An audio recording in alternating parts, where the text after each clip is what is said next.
Welcome to the Tea Grannies. I'm Elise. And I'm Maria. Today we're here to chat about finding an agent. So pour yourself a cup of tea and let's get started.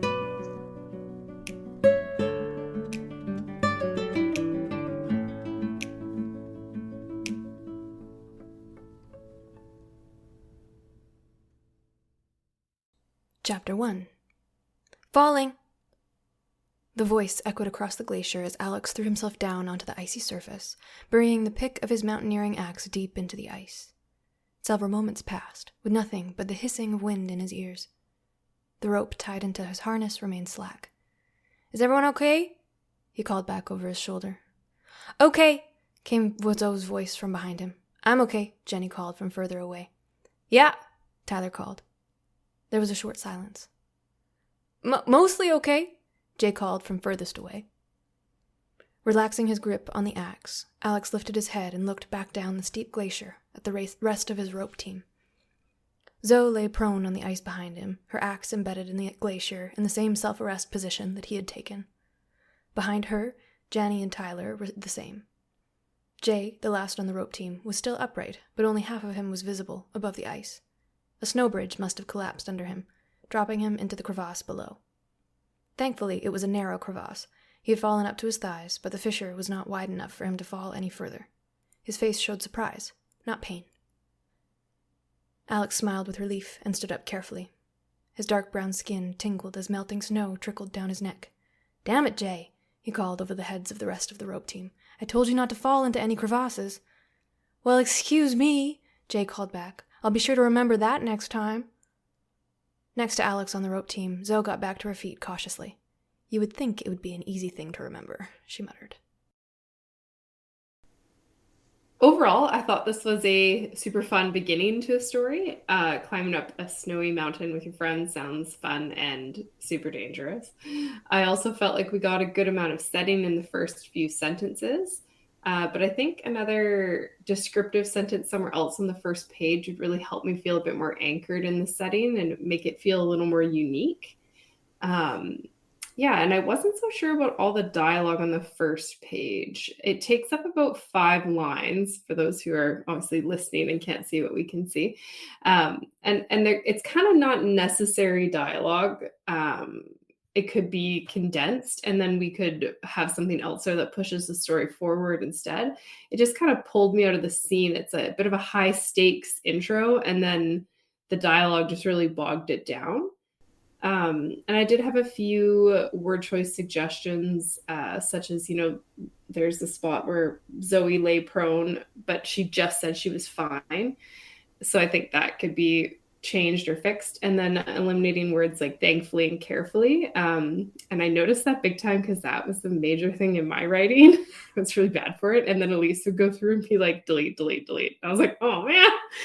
So watch for those in your writing. There's things like kind of like a crutch word where like you don't really need it. Like it's something that maybe you would say if you were speaking to someone, talking about something. Like I was really careful, or I carefully went, or, thankfully they called me back.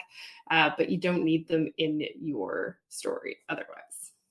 Yeah, so as a rock climber, I also found the premise quite interesting as an opener, and also very anxiety-inducing because if you know anything about rock climbing, then you probably know that ice climbing is one of the two most dangerous forms of climbing. So the first, actually it might be the most dangerous. There's two that I'm thinking of, and I don't know either of them very well because obviously I'm never going to go do them. The first one, self-preservation. Yeah, I have a rather strong instinct of those, so I just don't do things. But the first one is free solo, which is where you're not roped in, you're not tied in at all, and you're climbing these massive cliffs, and you just, if you fall, you die. That's how it works. And some people are just, there's people that are known for this. And why? Yeah, that's my question. I don't know. My husband and I both said, like, we love rock climbing. We will never do that. Like, I don't understand. I don't know. But some people are really into it. And they get so good that, like, you don't make mistakes. Because if you make a mistake, you die. Ice climbing is dangerous for different reasons. Like, you can still have all the harnesses and the ropes and be doing everything within your power to be safe. But because of the nature of glaciers and ice, and if something, like, the crevice that the kid falls into in this piece. Like, when that happens, it could have been so much worse. Like, it just, you don't know what's going to happen, and it can be deadly whether you know what you're doing or not.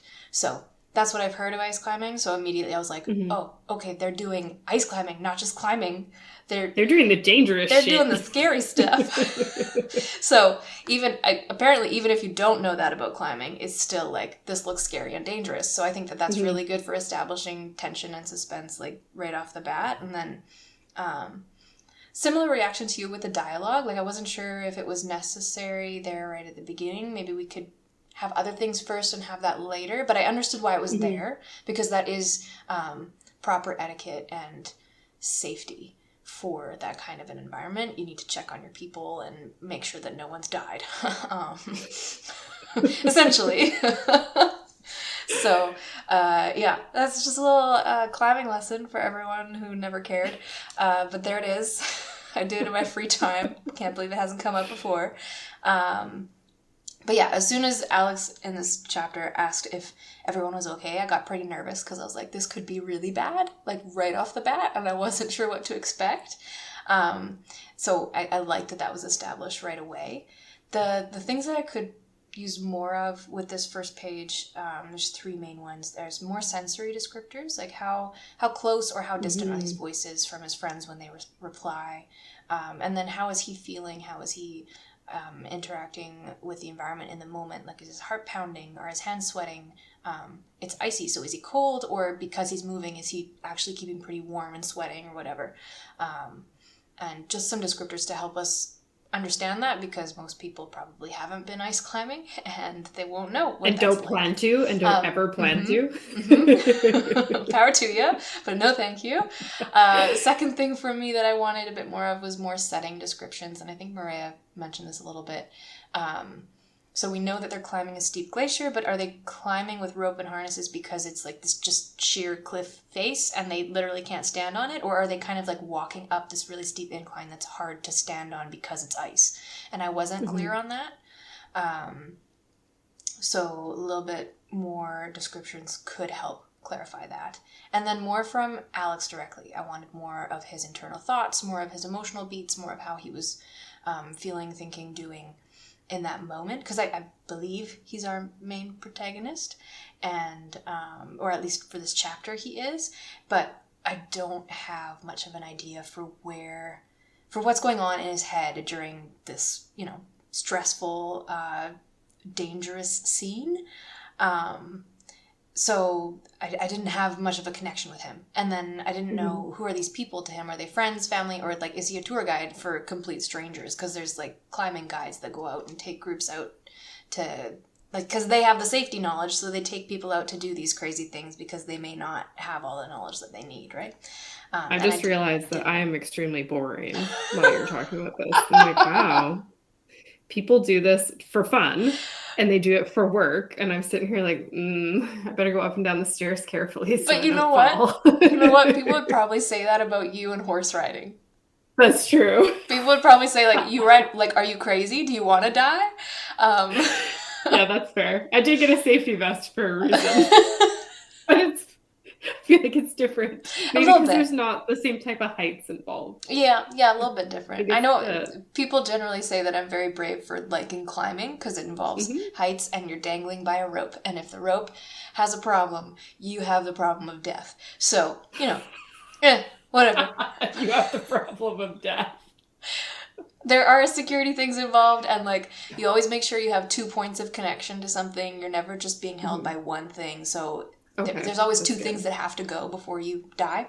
But people get unlucky or they forget and then they die. So, my gosh, whatever. That's terrifying. Sorry, we got very off topic. There's, a bit of a tangent there. Sort of. It's still on topic, actually. It's still on topic. So I feel justified. We're not being very concise today. Okay, so that's going to be a problem. But oh well. So established that I wanted more setting, more descriptions, more sensory descriptions, and more emotional investment in the character. But overall, again, I love the setting and the premise and the immediate kind of sense of danger impending because of the activity that they're doing. And then I really like the opening use of the word falling, because that's a signal word in climbing that I know I'm about to fall because I'm losing my grip, and I'm signaling the person who's holding me that, hey, I'm falling, you need to like take in the slack and make sure you catch me. So as a climber, I picked up on that right away, because like climbing, falling, oh yeah, I know that word. So I really like the use of that. For me personally, it just immediately got me in the moment and added that tension. So I like that. And then, yeah, the other piece that I was curious about was the dialogue between the characters at the end of the page. It seems to hint towards some kind of fun, friendly banter. But that's why I was saying I don't know enough about these relationships to know what it is. But I feel like that could be something that comes in later in the book, and I would be excited to see more of that throughout the story. So good work on that. Mm-hmm.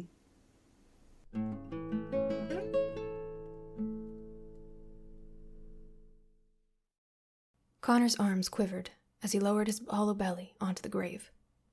He ignored the familiar crunch of bones, used to the way they crumbled to a powder beneath his palms, and pressed the binoculars to his face. The wind-worn building before him stood 3 stories tall, with strong bricks and unshattered windows. It shouldn't have survived the bombings, but, impossibly, it did. And now the 4 raiders Connor had been stalking for the past 3 days were inside. They should have been back by now, hissed Tanya. Where the hell are they? She was pissed. Connor didn't blame her. They'd been waiting for over an hour, judging by the shift at the jaundiced sun, but still the raiders hadn't returned. Give them time, Connor whispered. He adjusted the lenses and grimaced as a small rock tore through his skin, dribbling blood as red as the sky into the sand. These desert grounds weren't made just of dirt and ash, after all. There were shards of metal and glass, broken tech, children's toys blown to bits. Bone. Why would it take 4 raiders this long to collect a single piece of tech? His hunting partner was growing impatient. Connor didn't reply. Her guess was as good as his, but it would be worth the wait. He didn't want to think about what he might lose if he was wrong. He pried his eyes away from the binoculars and looked at his best friend, one of the 2 members in his traveling tribe he truly cared for. Her tanned skin was pink with sunburn, and her winding tattoos glowed like oil in her sweat. She glowered at him. I'm going to be pissed if these raiders don't show their faces soon. We wasted an hour doing nothing when we could have been foraging in the forest. Haven't you noticed Danny's ribs poking through her shirt? My favorite thing about this submission was it hit all the major beats for me in the first page. We got the hook in the first paragraph. We got setting with some information about the world. We got the introduction of our 2 main characters, and they're ready to act. And so if I pick this up in the bookstore, it's one of those things where I go, ooh, like, I like that, I like that, I like that, I like that. What are they going to do now? And I would turn the page and then, walk to the checkout with it, or realistically add it to the pile of 10 books in my arms and then go to the checkout. So yeah, my only suggestions were a few word choice things. And I probably picked up on this because I've been noticing a lot in books I've been reading, like both traditionally and indie published books, where people use after all at the end of a sentence or beginning of a sentence. And I used to do this too. So also notice it because of that. But it takes away from the strength of a sentence for me. It's sort of just like a trying to up my word count type of phrase. It very rarely seems to fit, and it's very rarely needed. So I think you can cut that and it will be all the stronger for it. Yeah. I don't think I've ever noticed that, but you've probably like pointed it out in my work and be like, hey, get rid of that. You don't do it that much. Okay. And when you do it, I delete it. Yeah. Perfect. No. This is why we're the dream team. Oh, man. Yeah. Okay. But in terms of the piece, which is what we're actually talking about here, I am all in agreement. I remember this story from our episode about queries. And as soon as I noticed that connection, I was like, oh, it's this one. Oh, I'm so excited. So, like, the query obviously worked for me because I was really looking forward to reading this one. And I absolutely adore the first paragraph. Like, I can't get over how much I enjoyed reading that. I was eating. I just like brought my lunch to my desk and I opened up this document to start critiquing it, and I read the first line and I stopped. Like, I had food halfway to my mouth and I was mid-chew and I like stopped and put it down and my eyes got big and I was like, what? So that's a perfect reaction. Yeah, it was beautiful. I would change nothing about the opening paragraph. Like, oh my goodness. I wasn't sure if we were getting into like a grave robber situation. And then he pulls out the binoculars. I'm like, what is going on? And it was, brilliant and perfect and everything I wanted. The characters already sound really interesting, and I'm really intrigued by the relationship dynamics and stuff. And overall the descriptions are what really did it for me in the submission. Like you were saying, there's some like gorgeous one-liners in there and just really nice comparisons that bring the world to life. And that opening paragraph is like the crowning jewel. So loving it. Love it so much. And two main bumps were actually pretty small. I had one was the use of the word tech, and I noticed this in the query as well. It felt too vague there, and it feels too vague here because we don't know anything about the world. So that word could literally mean anything. It could be a thumb drive, or it could be a handheld nuclear reactor. I don't know if that's possible. Probably not. But in this world, maybe it is. And we just started, so we don't know. So I think that's why it feels too vague, and it almost feels like this word means nothing to me. Like, I don't know how to think about it. Do I care about it? Do I not care about it? Does it add intrigue? It doesn't, because I don't know enough. And I think there's a few different ways that we could add more with a different term, even if it's just like what the characters assume that this piece of technology does. Even if they don't know, they probably have some idea of what they think it does, so they could use a term that more accurately describes their assumptions, and then we find out that that's wrong later or whatever. But that way we would be able to contextualize it better, because at this point it doesn't do anything for the reader, and it feels maybe a bit throwaway, or it feels like wasted space to me. And then second one, even more minor, is just Tanya's dialogue at the very end, where she says, I'm going to be pissed if these raiders don't show their faces soon. We've wasted an hour doing nothing. Just that segment felt like exposition to me. Like, it wasn't something you'd actually say out loud to a person who's been there along with you the whole time. They know that you're pissed already, and that if these raiders don't do what you want them to do, it's going to be a problem. So typically we wouldn't say that out loud to the person who's been along with us for the ride. So I had some things that I would just cut out of there to make it feel more natural. And I think that'll just tighten things up and make it really sing there for their conversation. But yeah, other than that, those are two really tiny things in a piece that I honestly just want to read more. Like, I don't really even care about those things as a reader. I just want to know everything about this world, and I would read the next page in a heartbeat. So me too. And what's funny is, like, I kind of skimmed over the tech thing because I'm like, I'll find out later, and then I got to the end of the first page and I was like, I didn't find out later. So we have one page. But that is the kind of reader I am, though, and I've noticed this when I read reviews and stuff. Some people get really they get stuck on something, and I'm like, oh, like, yeah, I just figured I would keep going and just figured it would resolve itself at some point. So I don't know if I'm just it depends. If you get me and I'm enjoying the piece and I'm reading it and I'm just reading it because I'm enjoying it, I will skip over stuff like that. But if there's something that's not quite, like, if it's making me put my editing brain on, I'll be like, oh yeah, that doesn't quite fit, you know? So I think it kind of depends on how I feel about the story, I guess. Yeah, how you feel about the story and what kind of an issue it is. Like, some things you don't care about, but I do. Exactly. There's a point to be made. There's a point to be made here that within the very first page, no, I don't need to know what tech is.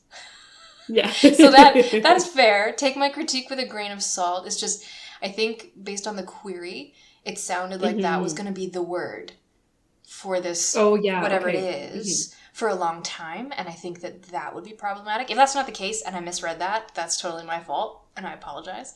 But yes, when we're only getting this much context. I was just going to say, we're only getting the first page, although this one we're lucky enough to also get a query. But yeah, when you're only getting one page, it can be tough. Like, at least when you're in a bookstore and you're picking up a book, you usually, I mean, most people read the back cover first and then kind of, what I do, I read the back cover and then I read the first page and then I'm like, okay, this is going to be a fit for me or not.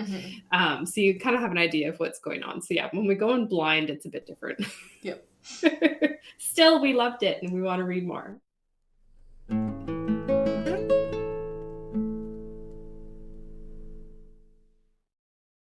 Finding an agent and why the right one is important, dare I say crucial. Actually, can't say that. That sounds a little too intense. Let's not be too intense about this. This is not supposed to be emotionally traumatic. So agents. Not supposed to be, but it might be. We make no promises and no guarantees. Okay, but anyways, literary agents specifically is what we're talking about today. And while they're not the super secret agents like from Men in Black or whatever, they're basically the same thing. They're just as cool. So you owe them their allegiance, and that's all you need to know. There, episode's over. We're done. But what they actually are is representatives to publishers who do not accept unsolicited queries. So basically, if you want to pitch your book to one of the big 5 publishers, you're going to need an agent to get past their spam folder, because they got to the point at some point where they couldn't feasibly field all the submissions that they got. So now they only take submissions from voices that they know and trust. Those people are literary agents. Those people are... Some people call them gatekeepers, but I think that's a misnomer, because they're not, and a lot of agents will take this posture, they're not there to prevent you from getting somewhere. They want to represent you. They want to champion their work. This is why they're such beautiful people. They get so excited about the stories that we send them, and then they're the ones that, like, sell our work to the publishers. That's their role. That's what they sit in and do. So they are the networking gurus of the publishing industry. They are the knowledge silos of what sells, what's hot, what's not, and what publishers may or may not be looking for. Obviously, there's no guarantees within this because it can be very fluid and very dynamic, but they are the people that know so much more about it than we do because they're in it all the time. And they can tell you maybe what revisions might make your story more marketable and more appealing. And they can get your story in front of the people that matter. So not only do they have connections with other agents and publishing houses, but they are often in and out of the inboxes of editors and designers and other people within the industry. So they can be the champion of champions. They can... they are the silver-tongued gods and goddesses of this mortal realm. They talk their way in and out of things.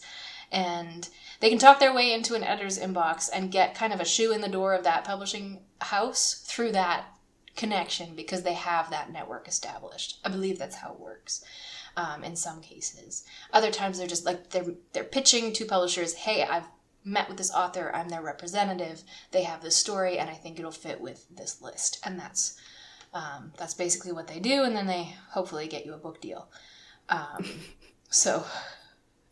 I think I probably put them on a pedestal and worship them a bit because they do literally everything that I feel like I cannot.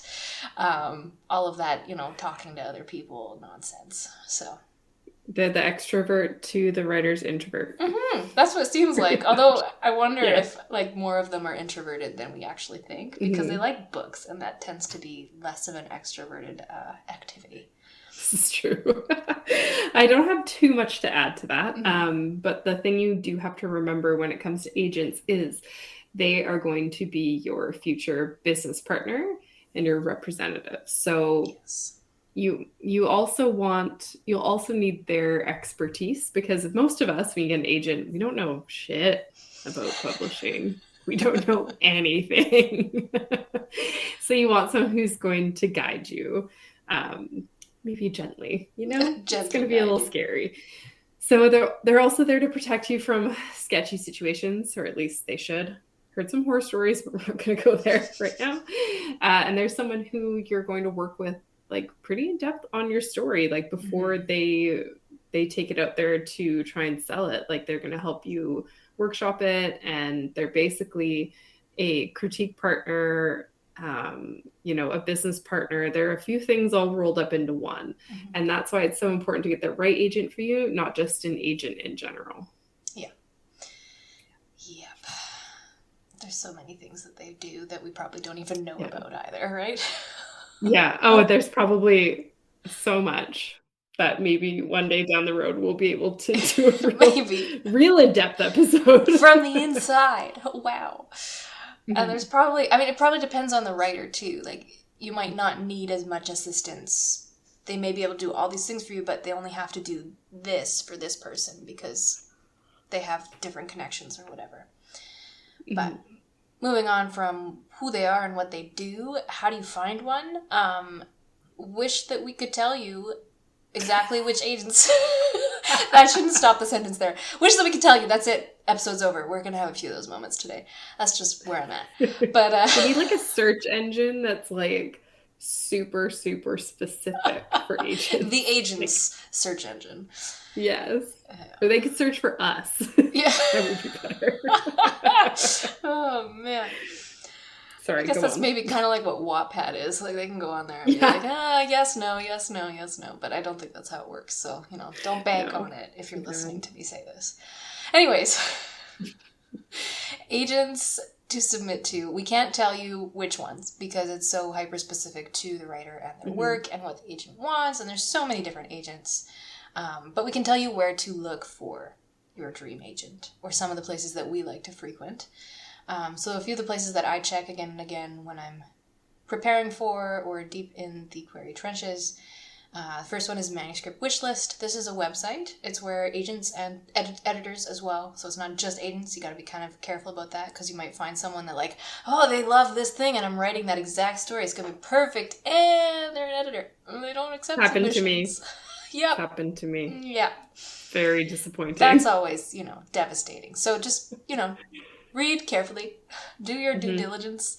Don't let the excitement overwhelm you so that you miss the details. Aside from that, Manuscript Wishlist is a really great place to go because this is where publishing industry professionals can go to post about what they're looking for, what they're into, the tropes, the genres, the things that they like, what they don't like. It's a really great place to go to find resources and information to be able to personalize your query letters to the agents that you're submitting to. And it's also just a great place to go to browse through agents and find new ones that you could submit to because, hey, looks like they'd be a good match. So that's a big one. And kind of a sub-note to that is on Twitter, if you're searching the hashtag MSWL, that is the Manuscript Wishlist hashtag. And it's often, if not always, connected to the Manuscript Wishlist website. So if Twitter's your thing, that's another great place to try looking for agents who might rep your stuff. There's lots of agents on Twitter. I feel like it's probably a better place to go looking for that than any of the other social platforms, except maybe Reddit, but I haven't done that research yet. I don't think Reddit. Not a big place. No, I think Twitter's the thing. Twitter's the thing. Yeah. That's unfortunate for me. I don't like Twitter. Me too. I'm like so overwhelmed. Like so many tweets and bios. So that's another place. If you like Twitter, that's your spot. Writer's Digest is a little known magazine website. They do a lot of stuff, but one of the things that I found out a while back is that they'll publish kind of lists of bunch of different agents and say so-and-so's open for queries, they're looking for this and that, but you just need to be careful when you're searching up Writer's Digest lists that you find recent ones, because you can find some from like way back when and those aren't going to be true anymore. So just make sure that they're like within the last year or at least the last couple of months, otherwise it's going to be way out of date and you're going to be disappointed pretty quickly. And the last one that I have to mention, maybe last couple, one of them is Publishers Marketplace. This is another website. If you're willing to pay for it, you can get more out of it. You can get some out of the free stuff, but not nearly as much as you could with a subscription. It's supposed to be a bit of a one-stop shop. That's my understanding of it for like all your querying needs because it'll show you exactly what books an agent has worked on or sold, as well as information about what they are currently looking to acquire. So it can be a really good place to find personalization pieces of comp titles or just other books, right? Yeah, and it's like $25 a month, and I'm pretty sure it's in US dollars. It didn't actually say, like most websites don't, and then you see it on your visa and you're like, damn it, more expensive than I thought. But yeah, or you can sign up for 6 months or a year, and then they give you like the slightly discounted rate. You can also view like the top 100 agent sales and sort them by genre and age group. It also shows if the agent has sold to any of the big 5 publishers. Now, I haven't actually looked myself. This is just what I have been told by lots of other writers because I haven't paid for a subscription yet because I'm being kind of cheap and I'm not actively querying at the moment. So well, there is that. Not exactly worth it. Yes. Okay. That's excellent, because I did not have all that information, but now I'm glad that I do. But my last one, certainly not the least of these, is to just crack open your favorite books, crack open those comp titles that you have read and know are good for your story, and read your way through the acknowledgements page. The agent will almost always be listed there. I think they'll always be in there, because they do so much for writers. So this is just a really fabulous way to find agents, because you're immediately ready to personalize. Like, you've read this book, or you have it on your shelf, and you're going to read it before you make any mention of it in your query. Hint, hint, wink, wink. Reading is research. Yeah, but it's your built-in way. You can say, I loved your work in such and such a title, and I think my work would be a good fit for your list because, and you're golden. You've got it down. So that's probably my favorite way.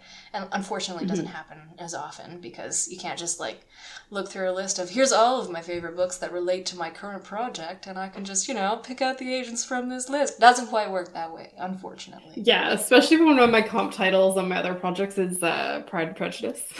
So can't exactly that's not gonna be working for me. Hit up Jane Austen.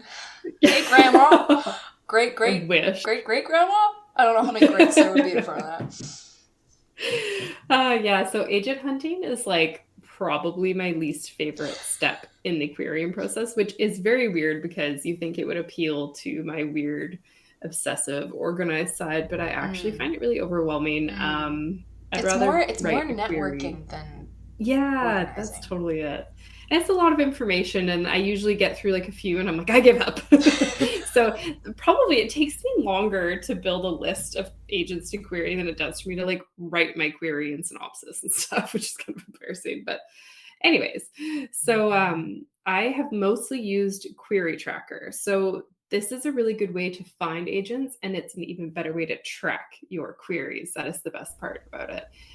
There's a free version, which I had for a while, or you can do a yearly subscription for $25. And that one, I can't remember all the exact things that you get with it, but I think you can do like multiple projects and stuff like that. You just get a little bit more out of it, and $25 a year is not too bad, especially if you're going to be actively querying for a good amount of that time. You can search for agents by like country of residence, like the genres they represent, stuff like that. It shows if they're open to queries or closed to queries. It also has like their website and how they accept queries. So like email or like online form, and then they have the link to the form there. And a lot of agents use Query Manager, I suppose, as their side of it to track their own queries. So it's pretty handy, and you just have to do like a bit of copying and pasting when you use the form. I do like Query Tracker though, it's good. And then you can also go in there. So like you can say you set your query on April 1st, and then you can go in there and do, request received for, a partial, and then you date it there. So it's easier to track it. I know a lot of people just have like their own spreadsheet, but like I do enough spreadsheets at work. Like I don't want to see another one. I'd rather not. And yeah, like we already said about Twitter. So yeah, you can find agents on social media. I would say mostly on Twitter, because their writing community on Twitter is pretty big. And it's a good place to look. And a lot of places, like even our podcast Twitter page, we have a list of agents on there too. So you can do a little creeping there. You can, find your favorite authors, again, who they're rep by. This might be the lazy way of Elise's version, where you go to someone who wrote the book that you are using as a comp title, and it'll say repped by in their Twitter bio, and you can be like, okay, there we go. Perfect. I didn't even think of that. If you take the book out from the library, maybe you don't have it. So it's not just lazy, it's, resourceful. Yeah, totally. Things. Let's call it resourceful. I'm going to start saying that instead of lazy when I do stuff like that. Work smarter, so not harder.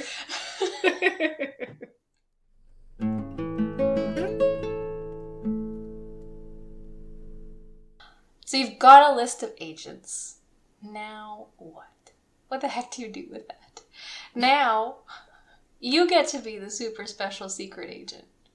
Your lucky day, because you get to look into all of them. You don't get to just, write a list of names, write a list of emails that matches a list of names, and send queries.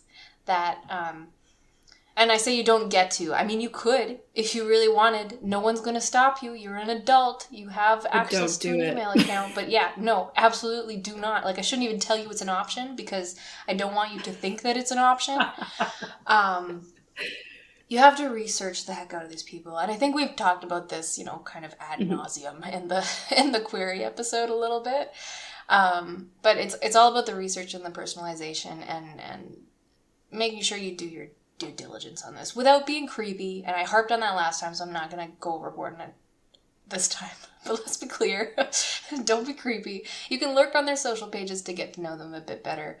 But mostly you want to check out the things like their website, their agency's website, or if they have both, check out both. Don't just look at just one. Because there might be extra information on one or the other that you didn't have before. It's just a good practice. More information is better than not enough. Also look at their manuscript wish list if they have one. Not all of them will, but if they do, it's pure gold. It's a brilliant resource. And especially look at, however you can figure it out, look at what other books they've worked on, whether that's through Publishers Marketplace or reading and querying those agents. Because that's where you really get to know their focus and what they actually like and what they've worked on. So, and this is with the caveat, unless they're a relatively new agent, they might be working on books that they don't care about as much because they're just trying to get experience. So then you can kind of, you're an experiment for them, they're an experiment for you. It's a give and take. There's nothing wrong with going for a new agent as far as I can tell in the research that I've done. It's just, you get a different experience and that's okay. Like you can, maybe you'll be the person that gets them the crazy deal that they didn't have access to before and now their life as an agent is better and you'll be their favorite. Who knows? We can't guarantee anything and neither can they. So, don't quote me on anything. But you're doing all this research looking for personal reasons why you might connect with an agent. And by personal reasons, like lifestyle reasons can be okay, but I generally would recommend no. Stay away from those. You risk getting too creepy with that because it shows that you might have dug a little too far into their past social media history and no one likes that. That's just embarrassing. So I try to stick with comp titles. This is a business letter to someone who represents books for a book that I'm writing. So I stay within the world of books. I don't go out into the other, personal life things. Just stick with the books. Comp titles is a great place to start. It's the perfect place to start for your personalizations if you can make it work. So that's going to mean something to the agent immediately. It's a really good place to go. And then obviously if you met the agent at a conference or online in a workshop and had some kind of meaningful interaction with them, that's a great way to personalize your letter. Always open with that. It'll get your query read faster.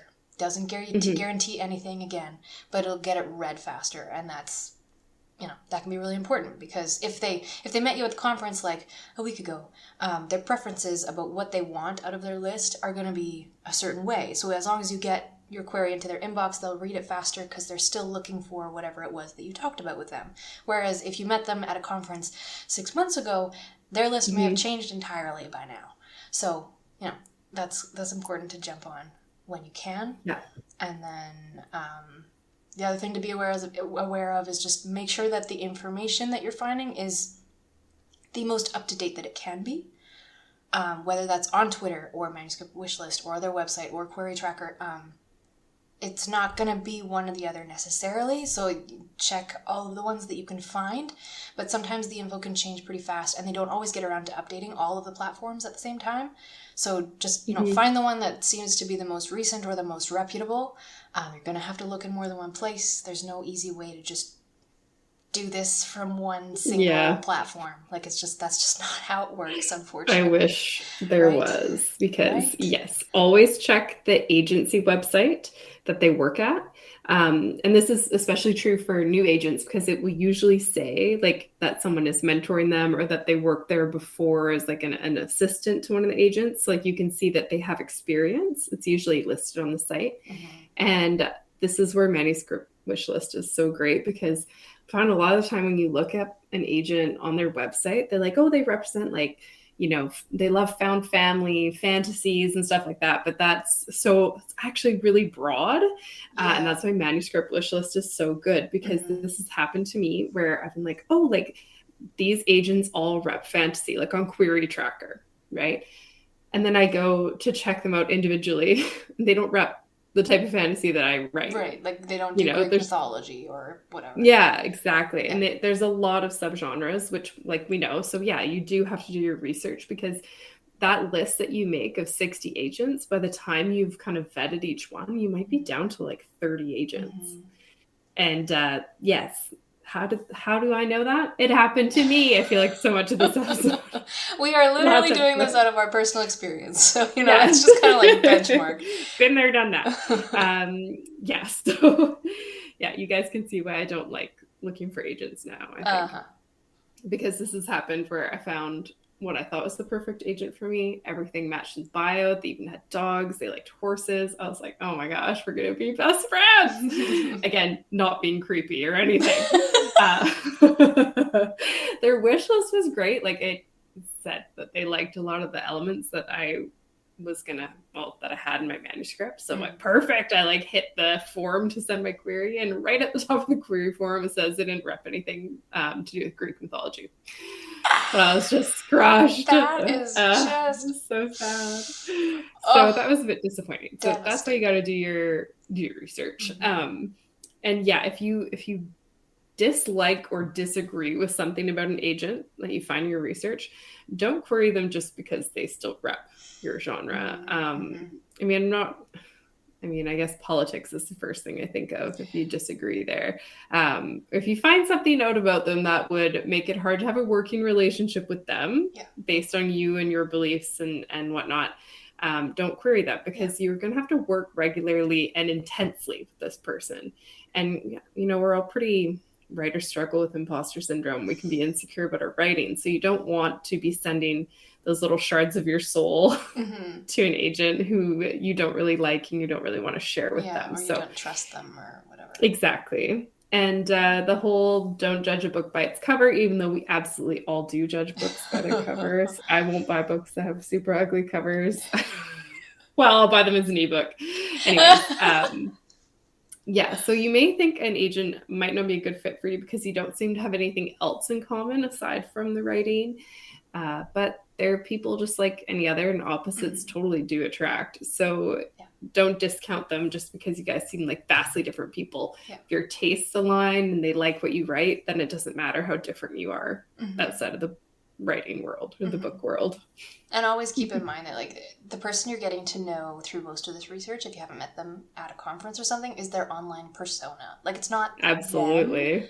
And some people just are really uncomfortable with posting about their personal self on social media. Like, I've talked with a couple of clients in my day job who are just like, I don't want to post pictures of myself and my family. I don't want to do that. I understand it gets more engagement on social platforms, but I don't want to do it. And that's a personal choice. Like, I understand that. Social media is literally Satan, so. I hate posting pictures of myself. Like, I'll post pictures of me riding or something, but if you like look at my personal Instagram, it's like dog, horse, dog, horse, and then like one rare photo of me and like my husband or something, and it's like dog. Like, I just don't do pictures of me. Oh yeah. But I feel like that transitions us now nicely into things to look out for, because you've kind of kicked us off there. If you don't think that you can work with this person because of different opinions, don't query them. Just don't. Yeah. Just don't do it. Save yourself both the time. Exactly. And on that theme, other things to look out for is, this is the big one. If they ask you for money, if they're an agent and they ask you for money, no. That's immediately no. Yeah, that's not how this works. It's a scam. That's not how the publishing industry works with an agent. That's an immediate no, and you run the other way. No questions asked. Don't even ask for more information. That's not how the process works. If an agent asks you for money, delete. It's not legit. Yeah, probably just block them. That'll save you some time in the future. And yeah, agents get paid a commission after they sell your work to a publisher. That's how it works. That's the only way the money gets exchanged. You never pay an agent. It's why they're able to champion something so well, because they have to believe in it in order to sell it. That's their incentive. And that's what protects you as well from these upfront scams. Some other ones, a few of these are going to be more like yellow flag, but just red flags pop up, things to look out for, get more information, and if it's not a big deal, you move forward. If it is a big deal, you move back. So the next one that I have is just if they haven't updated their website, their socials, their manuscript wish list in a few years. I mean, you can still query them if they've got some kind of inbox set up. Maybe they're not going to stop you, but don't expect a reply. Like, there could be a reason in their personal life why they're not active anymore. Maybe they just, personal family issue, or they stopped doing it for whatever reason and weren't able to, or didn't think to update their different platforms. So if they haven't updated anything in quite a while, they might not answer you because they might not be doing it anymore. That's just kind of, that's the way some of these accounts work, right? Sometimes they go out of action and you don't know why, and that's just the way it is. Might be temporary, might be not. And then kind of tied into that, if they have little to no online presence at all, this is a red flag for me, but again, it's less of a run the other way and more of a proceed with caution. Because like we said earlier, some people just aren't comfortable with social media. They don't like it. It's the devil. So, I respect that. And they should at least have a website or a listing on their agency's website. Like, that's kind of bare minimum. I personally would want more of a presence than that if I was being picky, which, I mean, at this stage, often we're not. We'll kind of take what we can get, which is not a great strategy. You get scammed that way. But they should at least have a website or a listing on their agency website or some kind of presence on, like, Query Tracker and Manuscript Wish List, somewhere. Something. That said, old hat agents, people have been doing it for a long time, may not be as comfortable with the digital age in general as us kids. So that's why I said it's more of a yellow flag. Like, they just might not like dealing with online stuff, and they'll do email and that's about it. And we can respect that. That can be okay. It's just like, proceed with caution. Keep in mind what you need to be happy, and let those things take priority, because this is like, you need to get what you want out of the deal. It's not time to bow and scrape to please other people just so that they'll take your book, because they're going to take advantage of you that way. So have a bit more self-respect and, you'll be good. You'll be good. You'll be happier for it. The next thing that I want to get into is there's a distinction piece that needs to happen here, and a bit of comparison. You may have heard these terms floated around: vanity publishers or vanity presses, and hybrid publishers or presses. So vanity press it's a scam, but it's not a scam. Like, it's not illegal. You are paying someone for their services to get your book up and ready and out there. But with a vanity press, chances are you're paying a very high price point for a pretty shitty return, if we're being honest. Like, you're not getting the support that you think you are, and you're paying through the nose for it. Whereas if you were doing like the indie route, you can do a lot of things pretty cheap if you know what to look for, and if you're being careful. And just in general, from what I've understood and heard, is vanity presses they're just so not worth it that it is basically a scam, even though they're doing things technically by the book. The other thing that gets confused with vanity presses sometimes is hybrid publishers. And this is a setup where these can work really well for some indie authors. It's where you approach them and you pay them for their services to potentially, even from the writing stage, help you write, edit, design, layout, cover design, proof, and then publish on all the platforms. And they help you do it, distribution and printing and all those things. You pay a premium for the service because that's a whole heck of a lot of work. It's not cheap. It's probably not accessible for the average person.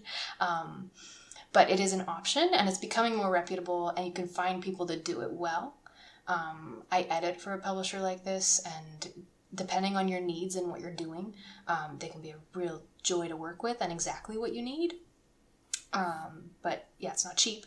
So I can't afford it. So, I mean, I'm not surprised if no one else can. Another thing to look out for with either of these, like, I think part of it too, of the vanity press scam, is that oftentimes they'll approach you. Like, I once got a phone call saying, "We want to publish your book." No, they don't. They want your money. And you might get a shitty product as a side benefit, but it's not much of a benefit and it's not worth it. So if they're approaching you, that in publishing, that doesn't happen. You have to do the legwork to get your book out there. Like this is your baby and you have to work for it. They're not going to come to you. It feels good, and they use that to get in, to scam you. Essentially, they're using your emotions to take advantage of you. So be really, really, really careful about that. It breaks my heart when this happens, and people just, they don't know, they don't have the information, so they go for it, and they end up disappointed, and it's really sad. So that, if someone is approaching you like that, it's probably a vanity press. I think hybrid publishers tend not to, because of the reputation that they kind of rub off the reputation of the vanity press and get in trouble with that. They're trying to be more reputable. They're saying, like, you approach us, you tell us what you want, and we'll let you know if it's possible and how much it'll cost. That's a much more safe option for you. And then the last major red flag that I thought of is if someone is guaranteeing you that your book is going to go somewhere. Doesn't matter what guarantee they're giving you. If it's a guarantee that your book will do this or that it'll sell this many copies, that's a scam. It's bogus. It's bullshit. Nobody can do that for you. It doesn't matter how much experience they have. They cannot do that for you, and they shouldn't be trying to. They can absolutely go into the trends and say, like, this is what the past couple of years have shown. You have some pretty good chances of landing here, but it could also go this way. Like, that's fine. That's speculative. That's estimates. That's guessing. We can all do that. We do that with all sorts of things. People who deal with money do that with investments all the time. Like, that's terrifying. Educated guesses.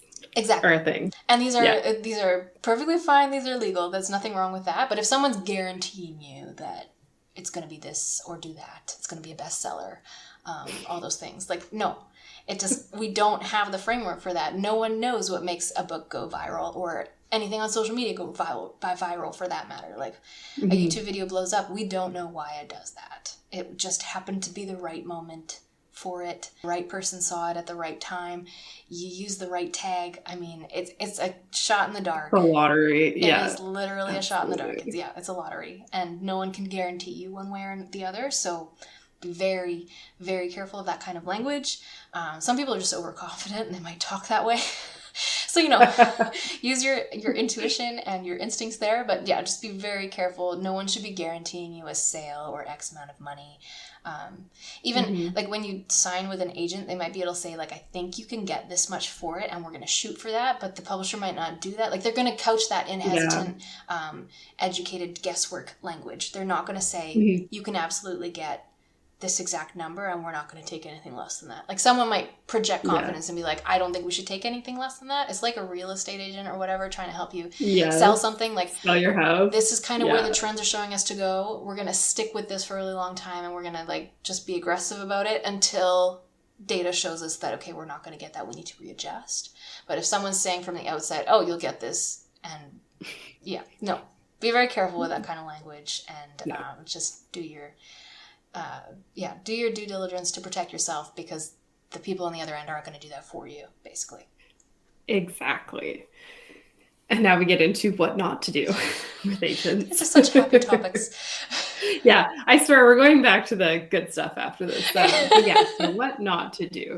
A lot of these I feel like I shouldn't have to say, but I'm going to say them anyways, just so that everybody's on the same page. Do not stalk an agent. This is their job. They don't do it. Okay. Don't harass an agent when they reject you. Rejection is just part of their job. Like, they're just like us. They go to work, they can be very passionate about their projects, and, like, they're not happy to reject you either. They're not, like, evil laughing while they hit send on the rejection email. I mean, I might if I were an agent, but that's why I'm not an agent, because I'm a little too evil to be out in the world like that. So, definitely don't harass them when they reject you. I've heard of writers doing this, and it's just like, just don't do it. Don't insist that they don't understand your work. Like, don't say that, like, they don't know what they're missing, because, like, they do, and they said no. Yeah. So just, accept it. Yeah, consent is key. Basically, don't lose all your social skills and your common sense. Okay? If you can't handle rejection or constructive comments on your work, then publishing is not for you. Yeah, and maybe not for you right now. Maybe to develop those skills. But you got to develop a thicker skin and then come back. So don't query an agent who doesn't rep your genre. Don't query an agent who specifically says no portal stories and that's what you've got. Their guidelines and wish lists are there for a reason. Sort of be like working at like a coffee shop and always having this like liquor salesperson come in and insist that you need to buy a bunch of wine to sell at your coffee shop. And be like, I don't sell wine. I don't want wine. And they'd be like, yes, you do. No, I freaking don't. And then as for what you can do when it comes to querying agents, be respectful, be polite, be self-aware. Basically, don't disappoint your mother with your behavior. Like, you're hoping to build a business relationship with this person. So you want to start off on the right foot. And with that in mind, like, remember that it's a big industry, but is it really? This happens in the horse world too. It's a lot of different sections of the sport and there's lots of people that do it, but you'd be surprised at who knows who, and so many people know each other. So same thing with publishing and writing. Don't ruin your own reputation with bad behavior before you even get your book on a shelf. I mean, don't do it even after you get your book on a shelf, but like really don't shoot yourself in the foot right at the beginning. I've heard a few, I mentioned this earlier, of horror stories of writers harassing agents and lecturing them about how amazing their book is and like they're missing out, and like, don't do that. Like, no one owes you anything. They don't owe you their time or their representation just because you wrote something that you think is good. Which I realize sounds like quite mean, but no, but that is key. Like, I think that's kind of the trap that we fall into of like, I spent all this time working on this massive project. I poured my heart into it and I've sent it to you. I've shared it with you. I've given you my heart on a platter and you're literally stabbing it in front of me. But that's not like, that's what it feels like from our side of the table, but from their side of the table, that's not what's happening. They're not just attacking your story. They're genuinely looking at it, from a position of expertise of what they think they can sell, and for whatever reason they don't think they can sell it, and if that's it, then that's it, that they're not the right person for you. That has nothing to do, it may have nothing to do with your writing. Like, sometimes it might be they don't like how you do this thing, but it may have nothing to do with your prose. There's lots of writers out there, or like published authors, best-selling authors, who had like 100 rejections before they got the yes that they were looking for. Exactly. So it's 100%, well, not 100%, but it's a huge amount of subjective reasoning. Like, so much of it is subjective that, this brings us into, we're talking about rejections now. Like, we're diving right into this. We are sunk right in. Emotional damage is going to happen, and I'm not going to do that in the voice that it's done on the socials, okay? I'm too old for this. But it's going to happen, and the thing that I have to repeat to myself, because every time you get a rejection in your inbox, doesn't matter whether you're thinking about it or not, as soon as you get it, it hurts. Like, it does. Whether it should or shouldn't is besides the point. Like, emotions just happen, and whether they should or should not is, you can't control that. It's what you do after the fact. And what I try to do after the fact is to gain that emotional distance. In the moment, you can't have that. You let the emotion happen. But then once you've had your little meltdown or whatever it is you need to do, have a glass of wine, have a cup of tea, take a minute and find that distance, because like, if you can develop a mentality of, this doesn't speak to who I am as a person. This is not my identity. They haven't rejected me. And this doesn't speak to the quality of my work. They haven't told me that I can't be a writer. That's not what this means. That's not what they're saying. And if they are saying that, you don't want them as an agent anyway, because that's a shit thing to say to anybody.